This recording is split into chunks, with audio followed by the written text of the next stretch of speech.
எங்க அம்மா என்ன தெரியுமா சொன்னாங்க, கணக்கு டீச்சர் கிட்ட, தமிழ் டீச்சர் கிட்ட சொல்லியிருந்தா கூட எனக்கு பிரச்சனை இருந்திருக்காது. கட்ட ஜடை போட்டிருப்பேன், ஒரு ஜடையை பிடிச்சி இழுத்துட்டே சொன்னாங்க, இது ஏதாவது எதிர்த்து பேசிச்சுதுன்னா தோலை உரிச்சிருங்க, கண்ணை மட்டும் விட்டுருங்க, வீட்டில் நான் மிளகா பொடி போட்டுக்கிறேன். இப்படி பிடிச்சி இழுத்துட்டே போதுங்க எங்கள் அம்மா. அந்த ஜானிஜான் கான் ரோடு முழுக்க எங்கள் அம்மாட்ட போய் கேட்டேன் நான், அம்மாவா நீங்கள் ஏன் கண்ணை மட்டும் விட சொன்னேன், கண்ணையும் நோண்ட சொல்கிறது தானே அப்படின்னா. எங்கள் அம்மா சொன்ன ஒரே பதில் என்ன தெரியுமா, எவ்வளோ ஆசைப்பாரு, கண்ணை பிடுங்கன்னா எப்படி படிப்ப, படிக்கிறதுக்கு தான் அந்த கண்ணு. எங்கள் அம்மா இந்த ரெண்டு கண்ணையும் விட்டு வச்சது படிக்கிறதுக்கு தான் சொல்லிட்டு சின்ன வயசுல எனக்கு சொல்லிட்டு கொடுத்துட்டாங்க. இந்த கண்களை வேறு எங்கும் மேய விடாமல் கற்பதில் கவனம் வை, அதற்காகத்தான் உன் கண்கள் உனக்கு இருக்கின்றன என்று சொல்லி தந்தவள் தாய்.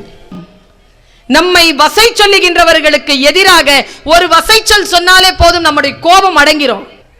மறக்காம மனசுல வச்சுக்கோ, யார் எந்த உதடுகளால் உன்னை கடினமாக பேசினாரோ அதே உதடுகளால் பாராட்டுரை வாங்குகின்ற வரைக்கும் எப்பொழுது நீ ஓய மாட்டாயோ அப்பொழுது வரைக்கும் உன்னுடைய வெற்றி நிலைப்பாடானது அல்ல. நல்ல ஞாபகம் வச்சுக்கோங்க. நம்மை வழிபடுத்தக்கூடிய ஆசிரியர்களையும் நம்மை வழிபடுத்தக்கூடிய பெற்றோர்களையும் நாம் கவனமாக உள்வாங்க வேண்டும்.